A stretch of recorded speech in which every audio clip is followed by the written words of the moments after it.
Allah berjanji dalam Al-Quran, saya naikkan ke atas, orang yang konsisten menunaikan salat malam, maka dijamin oleh Allah Subhanahu wa taala akan dibimbing untuk mendapatkan karir terbaik dalam aktivitas kehidupannya.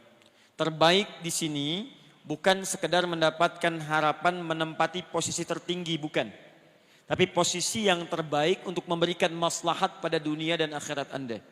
Dunianya hidup nyaman, tapi kenyamanan itu membantu Anda mendapatkan keraihan kebahagiaan akhirat. Anda hidupnya tenang, asetnya banyak, kekayaan melimpah, tapi dengan semua itu Anda tetap dekat dengan Allah Subhanahu wa taala. Silakan gali dari segi sejarah. Sudah banyak contohnya. Utsman bin Affan radhiyallahu taala anhu, Abdurrahman bin Auf, Tamim ad-Dari radhiyallahu taala anhum jami'an. Silahkan cek keterangan Imam An-Nawawi dalam kitabnya At-Tibyan. Sering saya ulang-ulang. Mereka itu orang kaya, pengusaha sukses, hidupnya nyaman, asetnya melampaui abad-abad kemudian. Sampai sekarang masih ada. Tapi yang paling menarik adalah terekam dalam amal ibadah mereka termasuk sahabat yang tidak pernah meninggalkan tahajud. Bahkan sangat istimewa. Mereka menunggu sholat malam sampai menunaikan sholat malam sampai selesai menghatamkan Qurannya. Itu luar biasa. Kenapa bangun malam? Karena ada motivasi. Apa motivasinya? Kebahagiaan yang dititipkan oleh Allah kepada mereka dalam kehidupan dunia dan akhiratnya. Di dunianya sukses, akhiratnya pun tidak ditinggalkan. Baik. 2. Wa qur rabbi adkhilni mudkhalas sidqin. Dan katakan Muhammad sallallahu alaihi wasallam, Rabbi adkhilni mudkhalas sidqin. Ya Allah, bimbing hamba untuk mengawali aktivitas hamba. Di kemuliaan, keutamaan salat malam ini terkait dengan urusan dunia, selain akan mengangkat kita di tempat yang terbaik, juga yang kedua, menghadirkan bimbingan Allah dalam menjalani aktivitas harian kita. Dibimbing Allah. Masya Allah. Tidak ada yang paling membahagiakan, menyenangkan, mendamaikan, kecuali seorang hamba yang setiap aktivitasnya dibimbing oleh Allah Subhanahu wa taala. Misal, maaf, saya lukiskan begini. Anda kalau bekerja dibimbing direktur nyaman tidak? Nyaman. Di jalan dibimbing, dijaga, bahkan dituntun Pak Polisi, lancar tidak jalannya? Lancar. Sekarang Anda dibimbing oleh yang menciptakan direktur Anda, yang menciptakan polisi, yang menciptakan segala makhluk. Maka tidak ada yang susah bagi segalanya. Kembali pada Allah Subhanahu wa taala. Karena itu setiap orang yang mendapatkan bimbingan Allah, maka pasti dalam hidupnya mendapatkan kebahagiaan dan kesuksesan. Nah, jika Anda ingin dibimbing oleh Allah Subhanahu wa taala, maka di antara amalan spesifiknya ada amalan-amalan dasar standar seperti salat, infak, baca Quran, Al-Baqarah ayat 3 sampai dengan ayat 4-nya. Tapi ada yang paling istimewa, yang kalau Anda kerjakan ini dari ujung kepala sampai ujung kaki Anda mendapat bimbingan Allah Subhanahu wa taala. Begitu mau jalan, langkah Anda dibimbing Allah. Anda tidak akan melangkah pada yang tidak disukai oleh Allah Subhanahu wa taala. Jangankan yang maksiat, yang membuat Anda sulit pun Anda akan dipalingkan. Misal, Anda mau jalan nih, di jalan ada kemacetan yang menimpa musibah secara umum.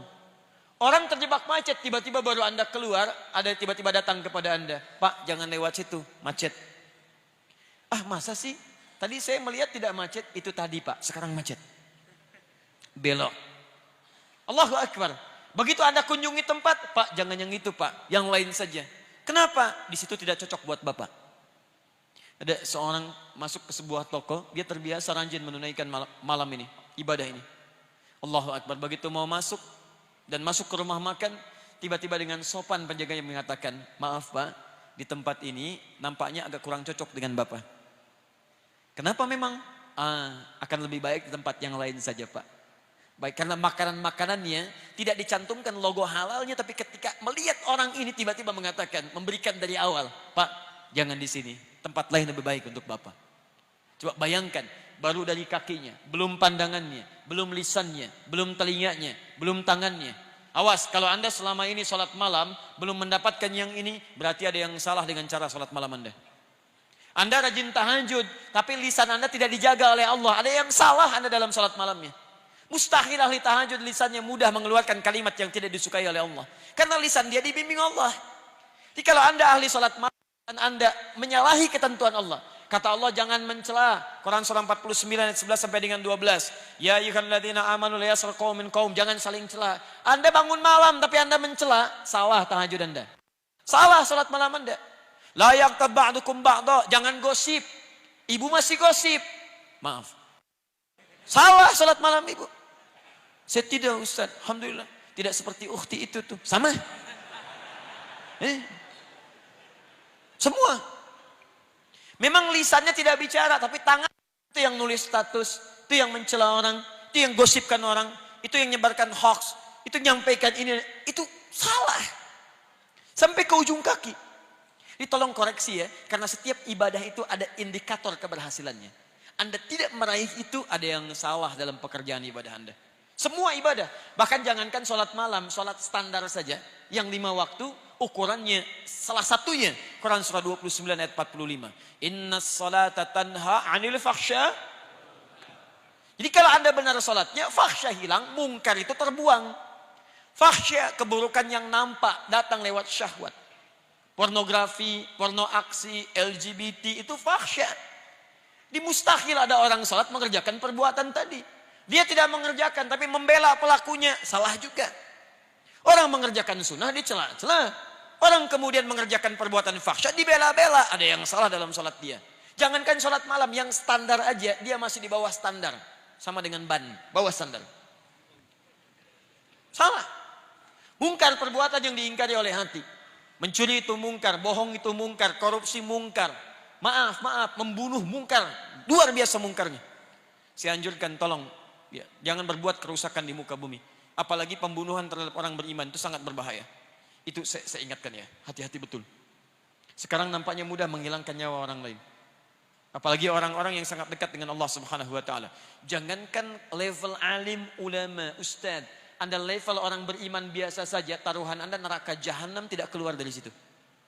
Quran surah 4 An-Nisa. Perhatikan, hati-hati, awas.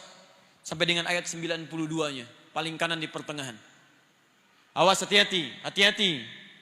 Lihat baik-baik. Ada ancaman dari Quran, wa may yaqtul mu'minan muta'ammida. Jika ada seorang merencanakan pembunuhan pada satu orang beriman, fajazauhu jahannam, maka ancaman bagi orang itu neraka jahannam. Awas, khalidan fiha, kekal di dalamnya, tidak akan keluar. Wa ghadiballahu alaihi, dan Allah murka kepadanya. Ya, maaf, masuk neraka jahannam saja sudah sulitnya luar biasa, apalagi masuk dimurkai Allah. Awas, hati-hati. Wa ghadiballahu alaihi wa la'anahu, dilaknat oleh Allah. Wa a'adda lahu 'adzaban 'azima, dan dijanjikan siksa berlipat di neraka jahanam itu. Enggak berlipat saja, sudah dahsyat apalagi dilipat. Hati-hati. Awas ya, hati-hati, hati-hati, karena kita bermohon pada Allah Subhanahu wa taala agar kita dilindungi dari perbuatan-perbuatan mungkar. Apalagi tingkat yang paling tinggi tadi, ya. Saya lihat ada banyak berita sekarang, kita doakan pada Allah Subhanahu wa taala. Semoga orang yang telah berbuat keburukan-keburukan dibimbing oleh Allah untuk kembali. Bertobat dia karena taruhannya luar biasa dahsyat. Awas, hati-hati ya. Kalau memang ada orang yang kurang dari jiwanya, terganggu jiwanya, bahkan disebut kemudian dengan gila dan kalimat-kalimat semacamnya, maka dijaga, diarahkan, dibimbing, disembuhkan supaya kembali. Ya, tapi hati-hati. Resiko terbesar untuk menyakiti orang lain sampai kehilangan nyawa adalah sesuatu yang sangat dahsyat. Dulu waktu kejadian di bom Tamrin, saya ke Lampung, kemudian ditanya, Ustaz, apakah bom di jalan Tamrin termasuk jihad fisabilillah? Saya katakan jihad fisabilillah itu jihad di jalan Allah, bukan di jalan Tamrin. Ya, ya. Tolong dijaga ya, orang-orang kurang sehat sekarang banyak, dan agak anehnya kok yang dicari para ulama, para ustadz dan sebagainya. Wa akhrijni mukhrajal sidqin. Dan dia dibimbing mendapatkan solusi dari setiap persoalan yang dihadapi. Solusi, diberi jalan keluar. Yang ini dibimbing ketika mengerjakan, yang ini dibimbing ketika punya masalah. Masya Allah. A dengan B sama-sama punya masalah. Masalahnya di rumah tangga. Persoalannya cukup sama. Masalah A dengan B sama. Yang paling luar biasa, A ini punya kedudukan tinggi luar biasa. Pendidikannya juga tinggi. S-nya sampai 3, S3. Masya Allah. Yang ini Masya Allah cuma S1 kerupuk 2. Ya. Pendidikan tinggi, harta melimpah. Masalah sama dengan keluarga. Cuman karena persoalan perilaku dan sebagainya. Beda pendapat sampai rame. Apa yang terjadi? Yang ini cuman dengan senyuman selesai. Sayang. Masya Allah. Kayaknya kenal. Selesai masalah. Kenapa? Oh Masya Allah. Mau kemana Pak? Mau ke hatimu. Oh Masya Allah. Selesai masalah. Yang ini, wah Masya Allah. Nyapa susah. Kayak gak kenal. Padahal tiap hari itu yang dilihat, ke kamar itu yang dilihat, keluar itu yang nggak selesai.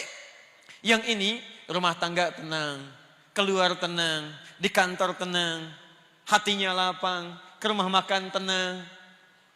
Teh Mbak, Masya Allah, pakai gula, gak usah terlalu manis, yang penting setia. Oh luar biasa. Enak. Ayo bikin status. Kayaknya besok pagi ada yang praktek di rumah itu.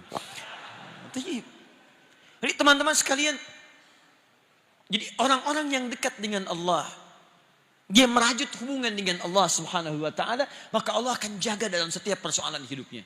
Di kantor dia nyaman, di kampus dia tenang. Ada orang yang besok ujian luar biasa sibuknya. Masya Allah. Bahkan disebut luar biasa ada kalimat minggu tenang, padahal tidak tenang pada saat itu. Belajar sana, belajar sini. Tenang di mana? Pikir sana, pikir sini.